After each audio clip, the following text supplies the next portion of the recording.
The ladle felt heavy in Sarah's hand, the boiling oil within it a dark mirror to the inferno consuming her soul. Before her, Kael, the native warrior, was bound tight to the wagon wheel, his stoic silence a stark contrast to the crowd's bloodthirsty roar. They called this justice, this spectacle under the unforgiving sun of Redemption Gulch. But Sarah knew, her heart a cold stone in her chest, that what she was about to do, the terrible act they all craved, had little to do with the law. As her gaze flickered to the far corner, where her small daughter Emily hid, hands pressed to her eyes, a silent scream trapped in her throat, a chilling certainty settled. This wasn't justice. This was a reckoning fueled by a grief so vast it threatened to swallow her whole, and perhaps everyone in this dusty, forsaken town. How had righteousness twisted into this horrifying display, and was there any turning back from the brink? Just a season passed, Sarah's days were measured by the rhythm of the land and the warmth of her family. Her husband, Thomas, a man whose spirit was as generous as the harvests he coaxed from their small homestead, had built their world with sweat and love. Their cabin, nestled near a whispering creek just west of Redemption Gulch, was humble, yet it felt like a kingdom to Sarah, a sanctuary from a harder past she seldom spoke of, a past that had taught her to watch, to listen, to endure.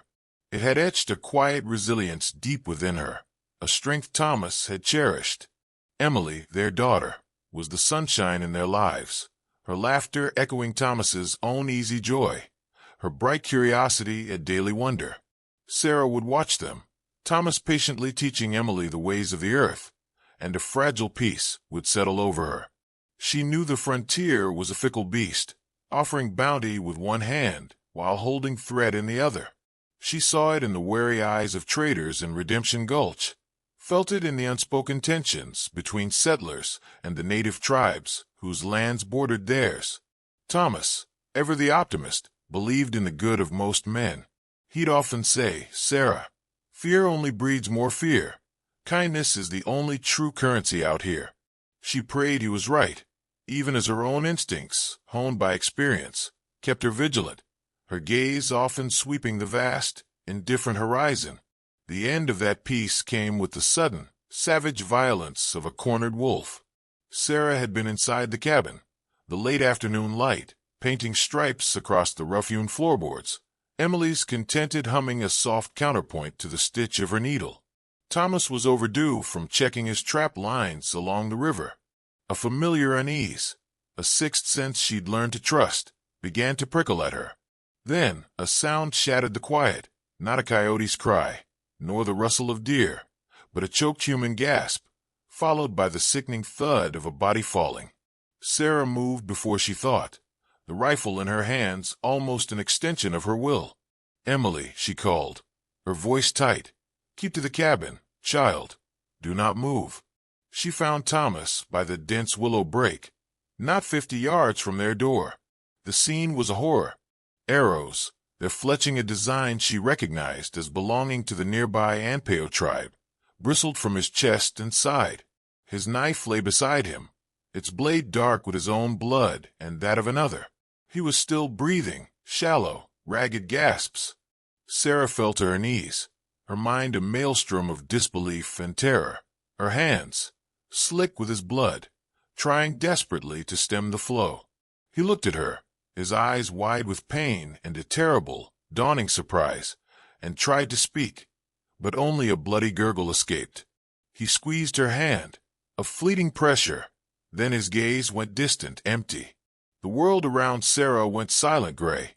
When Marshal Brody and a grim-faced posse from Redemption Gulch arrived, guided by a hysterical Emily, who had somehow found the strength to run for help, Sarah was like a woman turned to stone, cradling Thomas's lifeless body.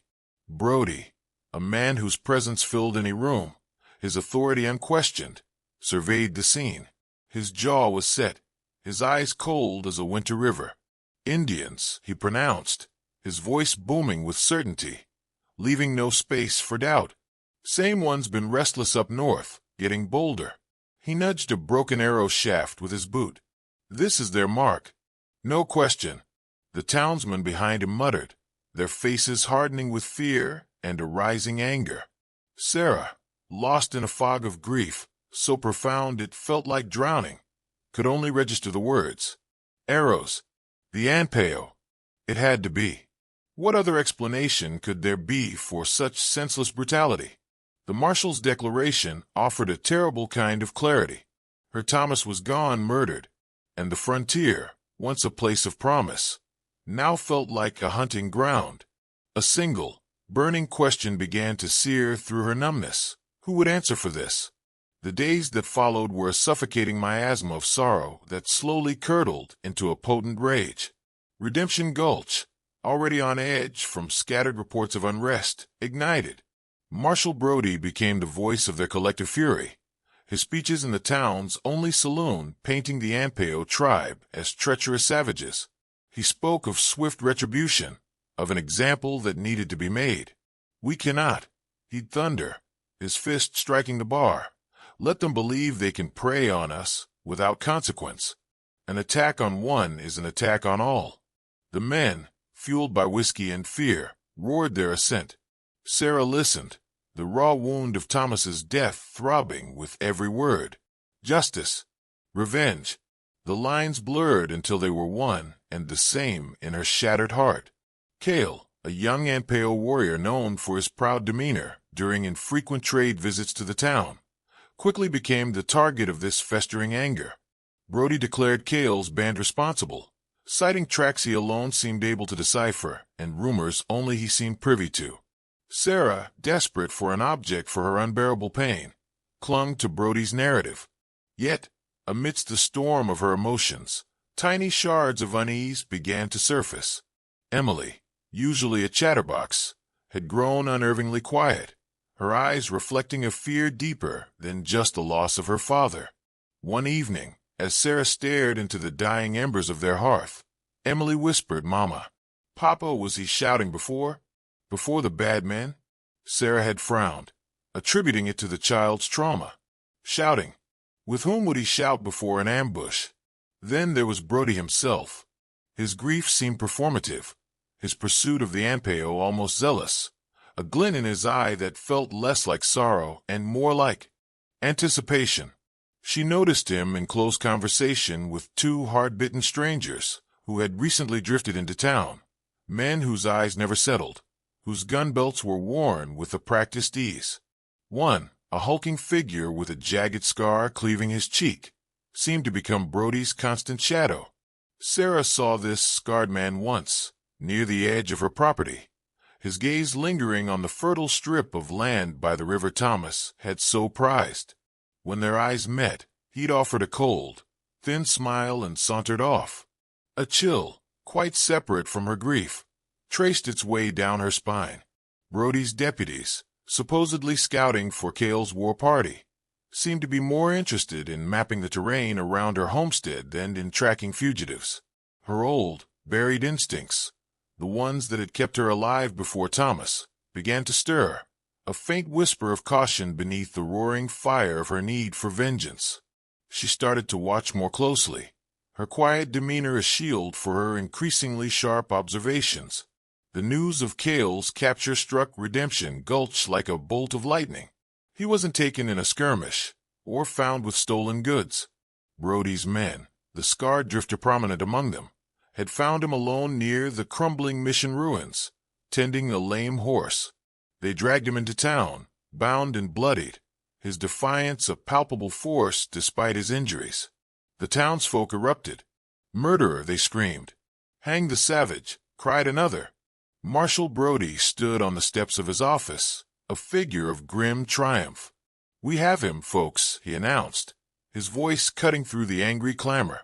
"The one who led the attack on good Thomas Miller. His reign of terror is over." Kael, his face a mask of pain and contempt, scanned the mob, his gaze finally locking with Sarah's as she emerged from the mercantile, Emily a small, trembling shadow at her side. His eyes held no plea, only a burning intensity. Sarah's breath caught. This was him, the architect of her desolation, the reason her world had ended. The crowd surged, a many-headed beast, only Brody's deputies holding them back. "What's his fate, Marshal?" a voice bellowed from the throng. "A rope's too quick." Brody raised a hand, a commander orchestrating his troops. "He will face justice," he declared. "Frontier justice. The kind these heathens understand." His eyes then found Sarah's, a strange light in them. "And it is only fitting that Mrs. Miller, Thomas's grieving widow, has a hand in delivering that justice." A low murmur rippled through the crowd, quickly swelling into a roar of affirmation. Sarah felt a wave of dizziness, a sickening lurch in her stomach. A hand in it. The preparations were horrifyingly swift. Kael was stripped to the waist, his arms and legs brutally lashed to the heavy spokes of a freight wagon wheel in the center of town, exposed to the merciless sun. The mob jeered, their taunts of vile rain upon him.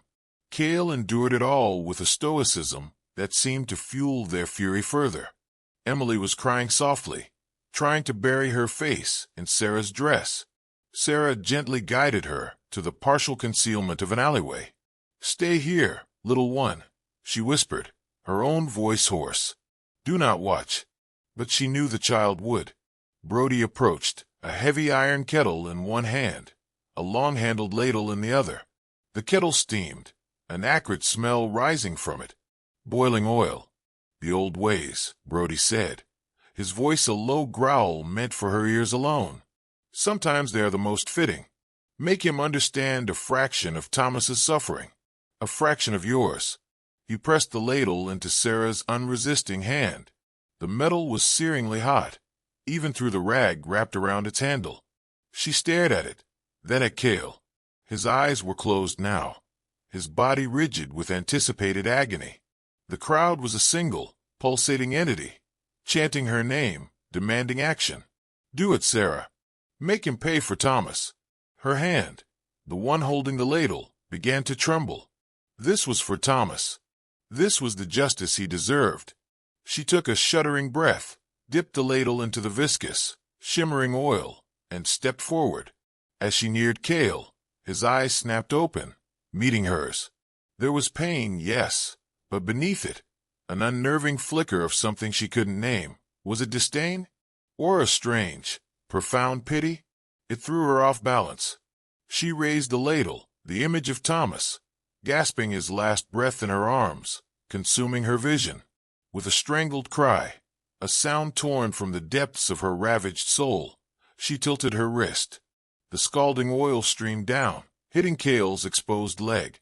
A sickening sizzle, the immediate, horrifying stench of burning flesh. Kael's body arched violently against his bonds, a raw, guttural sound ripped from his throat, but he did not scream out as they craved. Then, a different sound pierced the sudden, awful stillness, Emily's scream. A pure, undiluted cry of childish terror that lanced through Sarah like a shard of ice. "Mama, no. Please stop it." Sarah froze, the ladle still half full, the terrible act incomplete. She turned, her eyes finding Emily, no longer hiding, but standing exposed, tears carving paths through the dust on her small face, her expression one of utter horror. The sight of her daughter's agony, so absolute, so untainted by the thirst for revenge that had blinded Sarah, was like a physical blow. What had she become? In that horrifying moment of clarity, the red mist of vengeance began to dissipate. Kael, gasping for breath, his leg a ruin, forced out words in a broken mix of his own tongue and English. He lied about the river. Silver. He lied. River. Silver. What was this madness? Then another memory, sharp as a newly honed blade, cut through Sarah's confusion. Thomas, weeks before his death, pacing their small cabin, his brow furrowed with an agitation unusual for him. "Brody is pushing too hard, Sarah," he had said, his voice tight with frustration. "Wants me to sign over rights to the North Stream access. Claims it is for town water. But I saw his men. Sarah, they were panning. They suspect there is color in that stream." Sarah had dismissed it then, preoccupied with daily chores. "Silver? On our modest land? Thomas, do not let your imagination run wild." But he had been insistent. I told him no, Sarah. That water is ours. It is Emily's legacy. He was not pleased. Kael's desperate words, Thomas's forgotten anxieties, Emily's earlier, dismissed claim of hearing Thomas arguing loudly before the attack. It all slammed into Sarah with the force of a revelation. The scar-faced drifter, Brody's man, his covetous eyes on their land. Brody's almost gleeful pursuit of the Anpeo. The arrows, could they have been a deliberate deception? The tracks Brody had discovered with such convenient certainty. The ground seemed to fall away beneath Sarah's feet. The justice she had been on the verge of exacting, what if it was a monstrous lie? A performance directed by the very man who had thrust the ladle into her hand? The ladle itself clattered onto the dusty ground. Her gaze, now clear and cold, snapped to Marshal Brody. He was watching her, his face a careful mask. But she saw it, a flicker of unease, of swiftly suppressed panic, as he registered the profound change in her expression. A new fire kindled in Sarah, not the consuming blaze of vengeance, but the incandescent burn of truth sought. She spun to face Brody, her voice, though trembling, rang out with sudden, undeniable authority. "You," she accused, her finger pointing directly at him, shattering the stunned silence of the crowd. "You coveted our land. Thomas confided in me. He told me you wanted access to our stream." Brody attempted a scoff, a weak imitation of his usual bluster. The woman is beside herself. Grief has turned her mind. He took a menacing step towards her, his hand instinctively dropping to the butt of his Colt. She does not know what she is saying. The scarred drifter and his companions subtly shifted, moving to flank their leader. But Sarah did not flinch.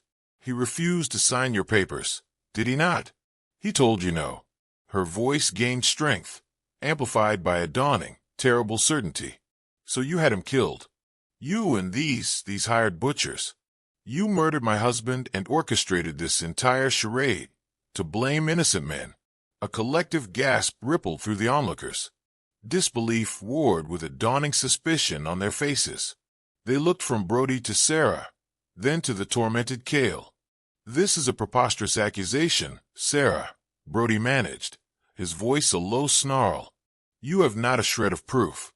"Do I not?" Sarah countered, her mind racing, assembling the scattered pieces of the puzzle. Emily heard Thomas arguing before he was attacked. Arguing loudly, Marshal. Who was he arguing with? Surely not with silent raiders preparing an ambush. She then jabbed her finger towards the scar-faced man.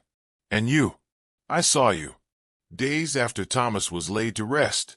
You were on our land, near the river, looking it over as if you already owned it." The drifter flinched, his eyes darting nervously towards Brody. Brody's face was like granite.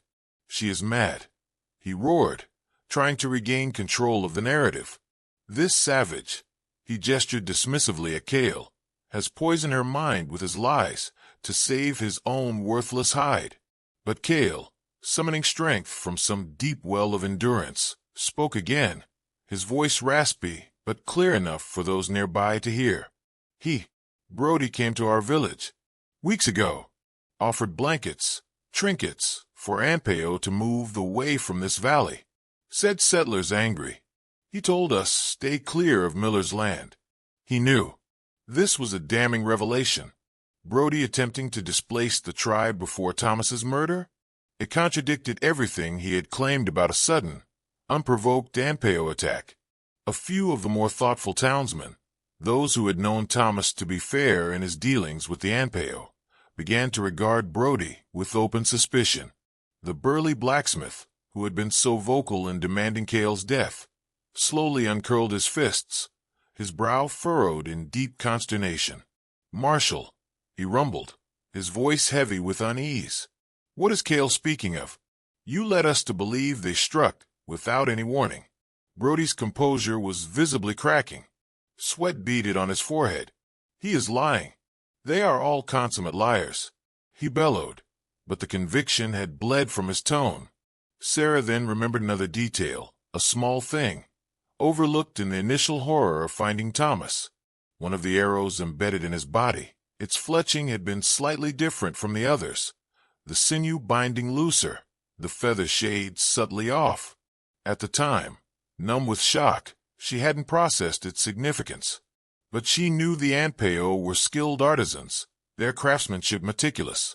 The arrows, Sarah stated, her voice now ringing with undeniable conviction. One of them, it was not crafted correctly. It was a crude imitation.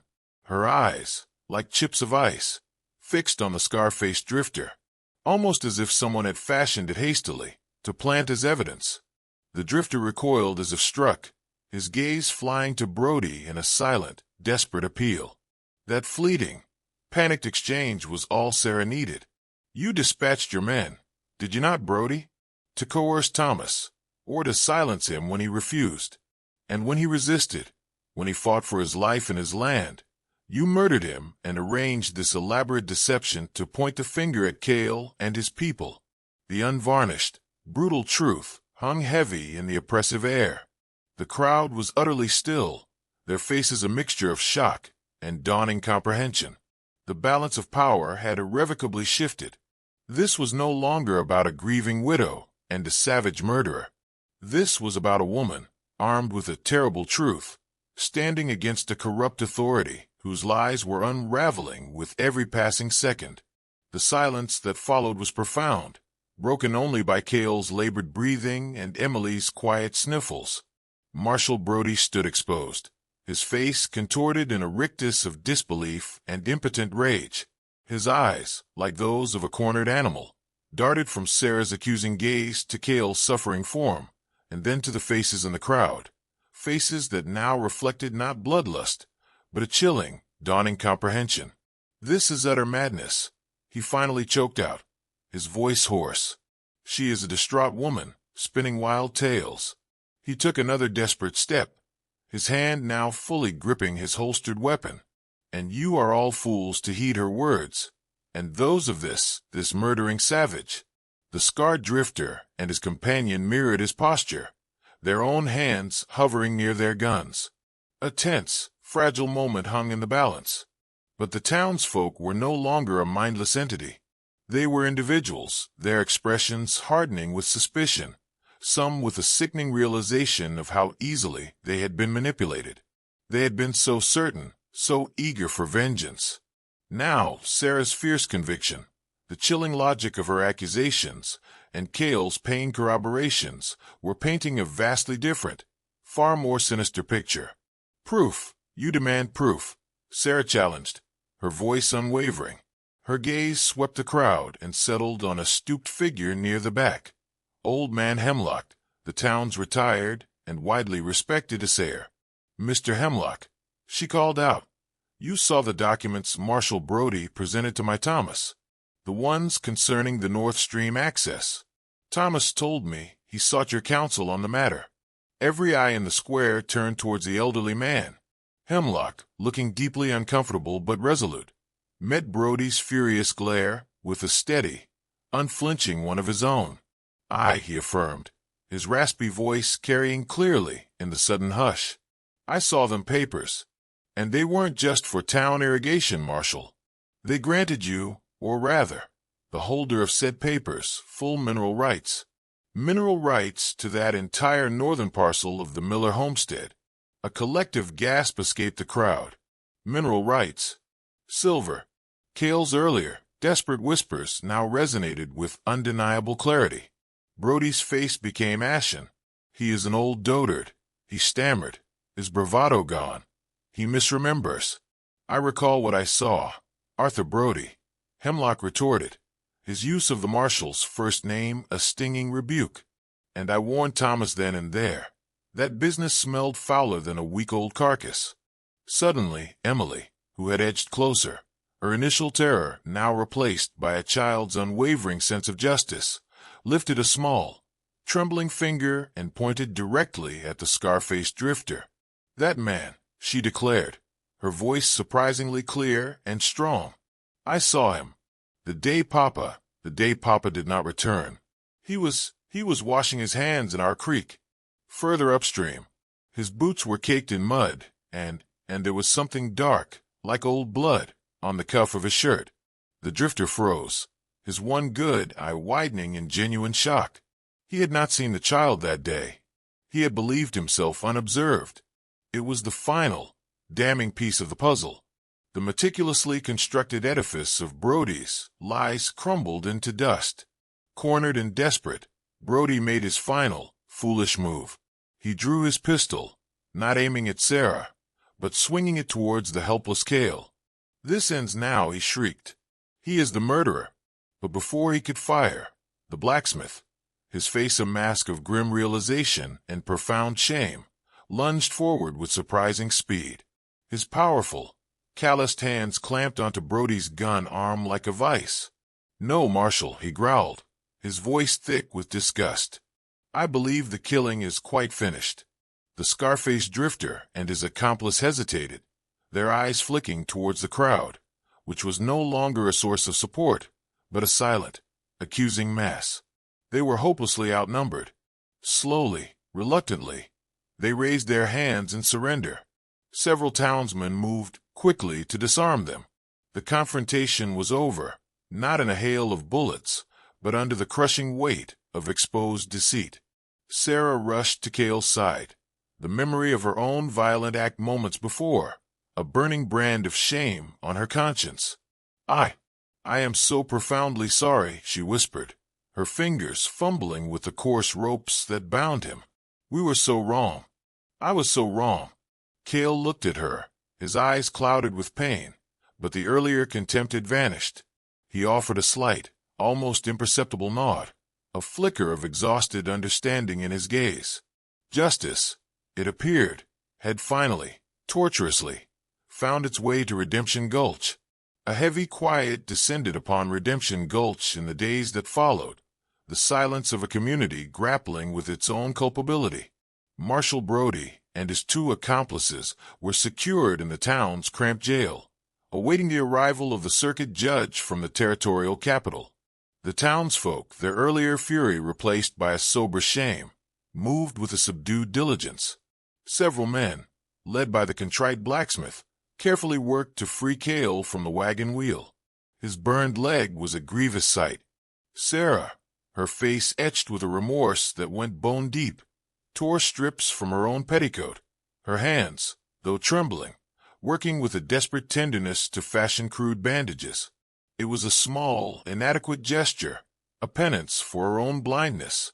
Doc Peterson, his usual gruffness softened by a weary sadness, tended to Kael's wounds, muttering about the depravity of some men and the dangerous folly of mobs. Emily remained a steadfast shadow at Sarah's side, her small hand a constant anchor, her young eyes absorbing the somber unfolding of events as the injured warrior was gently carried into the doctor's modest surgery. Word was dispatched to Kael's village, carried by two trusted townsmen, relaying the full, unvarnished account of what had transpired. It was accompanied by a tentative, heartfelt offer of peace and a promise of whatever recompense could be made. Sarah knew it was a fragile beginning. The path to rebuilding any semblance of trust with the Anpeo would be long and arduous, if achievable at all. The wounds inflicted upon Kael, and through him, upon his people, were profound, both physical and spiritual. She also understood, with a clarity that brought no comfort, that her own actions, born of manipulated grief and a misguided thirst for vengeance, would forever be woven into the dark tapestry of this tale. She had been both a pawn and a perpetrator. When Kael was deemed stable enough to receive visitors, a delegation from the Anpeo tribe arrived. Their faces were stern, their bearing proud, their sorrow for Thomas now compounded by a righteous anger at the deceit and the brutality Kael had suffered. Sarah, accompanied by Emily, met with their leader, a wizened elder named Sun Eagle. She offered no excuses, no deflections of blame. She spoke of her overwhelming pain, her terrible blindness, and her profound, unshakable regret. She recounted Thomas's genuine respect for their people, a respect she now understood more deeply than ever. Sun Eagle listened in stoic silence, his ancient eyes, like polished obsidian, searching hers for the truth of her words. There were no easy pronouncements of forgiveness, no swift absolution, but he acknowledged her raw honesty, the depth of her remorse.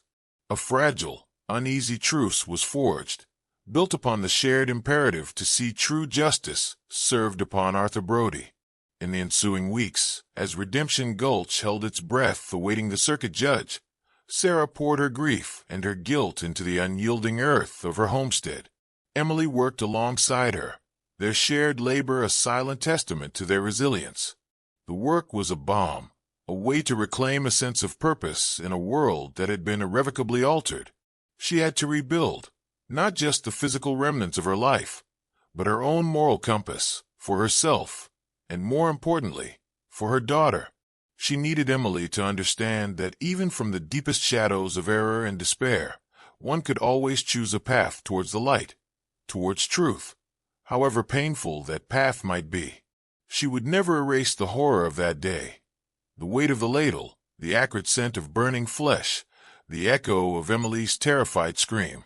But interwoven with those terrible memories was the equally indelible moment the veil had lifted, the moment she had chosen to see, to question, to fight for what was truly right, even at the cost of exposing her own grave misjudgment. The townsfolk of Redemption Gulch observed her, some with lingering doubt, many with a dawning, reluctant respect. They, too, were irrevocably changed.